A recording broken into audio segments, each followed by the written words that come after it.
ঠিক রাখে না। আন্তর্জাতিক খ্যাতি সম্পন্ন মিথ্যাবাদী হলো জো বাইডেন আর নেতানিয়াহু। আসতে কোন দুনিয়া থেকে রকেটে যায় মঙ্গল গ্রহে, শুনছেন না? রকেটে যায়, যায় মঙ্গল গ্রহে যায়। মিথ্যে কথা না সত্যি কথা তা আল্লাহ জানে। ওই যেখানে ঘুরিয়ে এসে যদি গেছিলাম। দুনিয়ার মিথ্যাবাদী বাটপার ফাঁকিবাজ ইংরেজের দল কতক্ষণ। এই যে ইসরায়েল ফিলিস্তিনের যে চুক্তি হয়েছে, যুদ্ধবিরতি চুক্তি, এই চুক্তি হওয়ার পরে চুক্তিতে সই করার পরও বেয়াদবের দল আজকেও বোমা মারছে। ওরা কথা ঠিক রাখে না। আন্তর্জাতিক খ্যাতি সম্পন্ন মিথ্যাবাদী হলো জো বাইডেন আর নেতানিয়াহু। আসতে কোন জোরে বলেন ঠিক কি ঠিক না?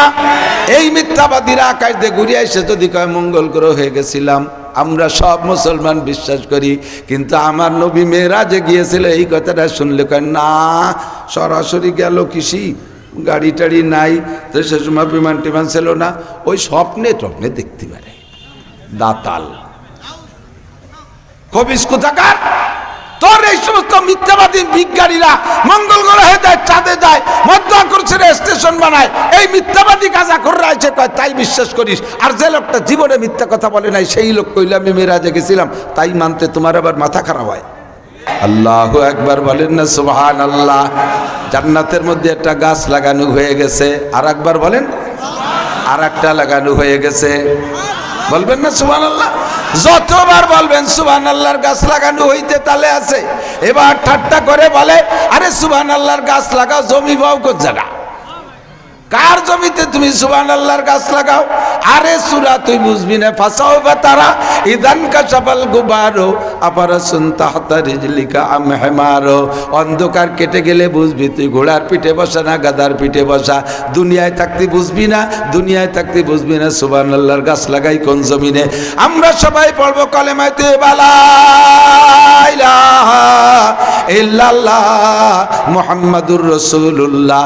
এই কলেমা পড়ার সঙ্গে সঙ্গে আমার আপনার প্রত্যেকের আমল নামায় জান্নাতের ভিতরে এই দুনিয়ার মতো 10 দুনিয়ার সমান জমি দলিল হয়ে গেছে।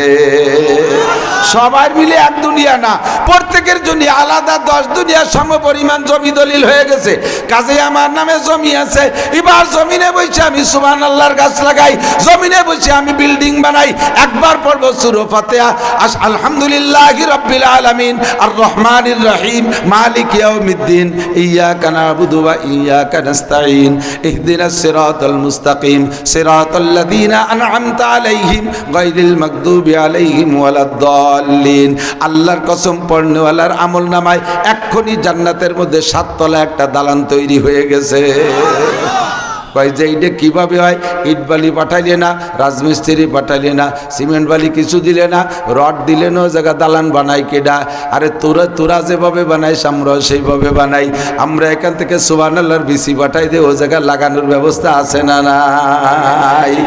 দুনিয়ার থেকে রকেটে যায় মঙ্গল গ্রহে, শুনছেন না? রকেটে যায়, যায় মঙ্গল গ্রহে যায়। মিথ্যে কথা না সত্যি কথা তা আল্লাহ জানে। ওই যেখানে ঘুরিয়ে এসে যদি গেছিলাম।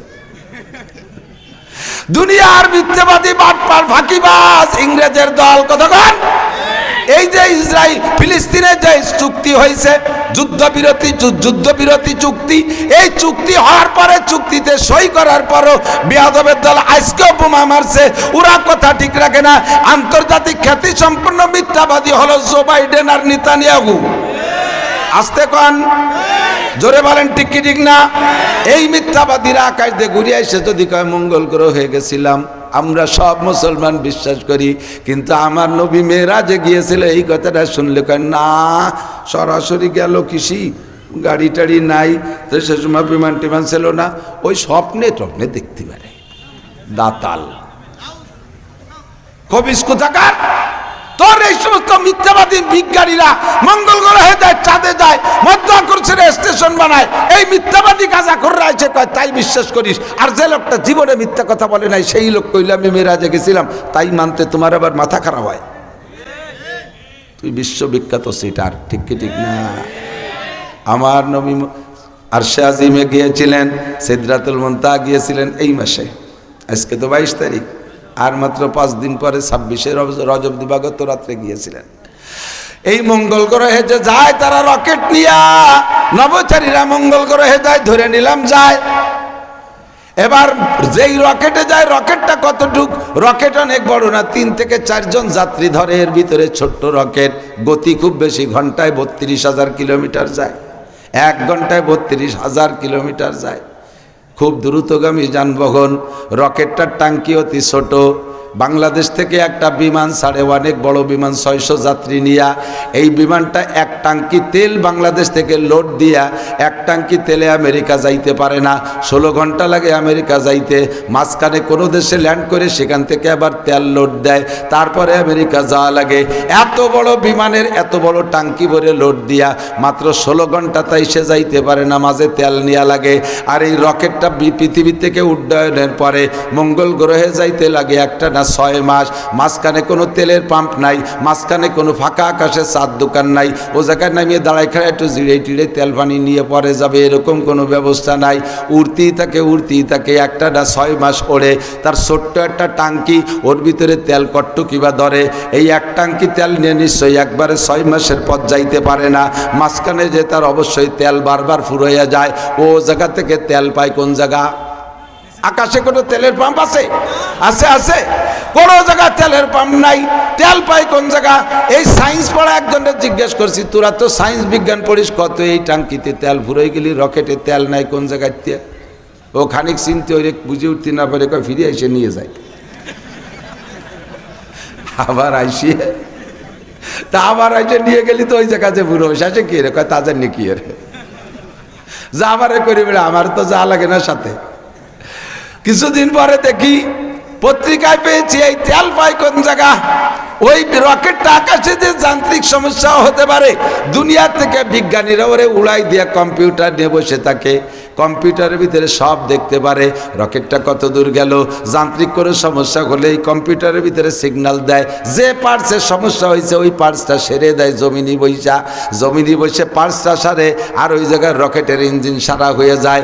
ওই রকেটের টাঙ্কির মধ্যে তেল ফুরোয় গেলে জমিনের এই কম্পিউটারের ভিতরে রেড সিগন্যাল জ্বলে, ওরা এখান থেকে তেল পাঠায়, কারে দিয়ে পাঠায়? জমিনের ভিতরে টাঙ্কি আছে, কম্পিউটারের বাটন সেট করা আছে এমনভাবে একটা বাটনে চাপ দিলে তাদের কায়দায় যেভাবে তৈরি করা আছে ওই জায়গায় রকেটের টাঙ্কির মধ্যে তেল ঢুকে যায়। বিজ্ঞানী, নাস্তিক, মুরতাদ, বেঈমান, কাফের, মুশরিক, তোদের আবিষ্কার যদি এমন হয় জমিনের ফুটোর মধ্যে তেল দিলে যদি আকাশে রকেটের ফুটোর মধ্যে তেল ঢোকে, আমি এই জায়গা বসে সুবহানাল্লাহ পড়লে জান্নাতের মধ্যে গাছ লাগানো হইতে পারে কি পারে না? ফামা জবাবুকুম ফাহুয়া জবাবুনা, যেই জব তোরা দিবি ওই জবই আমরা দেব। তোরা যদি কিছু না দিস তাহলে আমাদের জবের দরকার নাই, লাগাতি থাক যাইয়ে পাবি, যদি না লাগাস সেদিন ইনশাআল্লাহ আমাকে বাড়ির দিতে মুখুসের ঘুরিয়ে বেড়াবি, একটা পুহা আমও খাতি দেব না। কথা কর না কে? একটা পুকা আমও খাতি দেব না, মুসলমানরাই খাবে ইনশাআল্লাহ। কথা কন? বলতে চাইছি নবী পাকের সিনার মধ্যে জিবরাইলের সিনার সাথে মিলানোর পরে এলেম গেছে। কাজেই ওহির বাণী যখন বয়ান করব, দেখবেন এদিক তাকান, এখন আমার বুক গামা শুরু হয়ে গেছে, মাথার ভিতরে ঘেমে যাচ্ছে।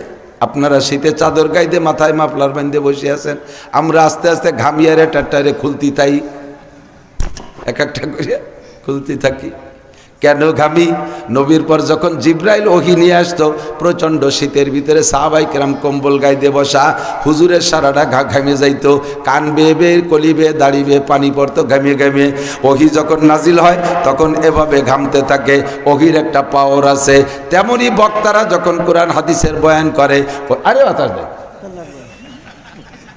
তোর বাতাস দিতে কইছি, বাতাস দিলে ওহীর বরকত নষ্ট হয়ে যায়। হুজুর ঘামিয়ে যাইতেন তবুও বাতাস খাইতেন না। আল্লাহু আকবার। এজন্য বক্তারা যখন বয়ান করে তখন এটা ওহীর বাণী বয়ান করে, বিদায় বক্তারাও ঘামিয়ে যায়।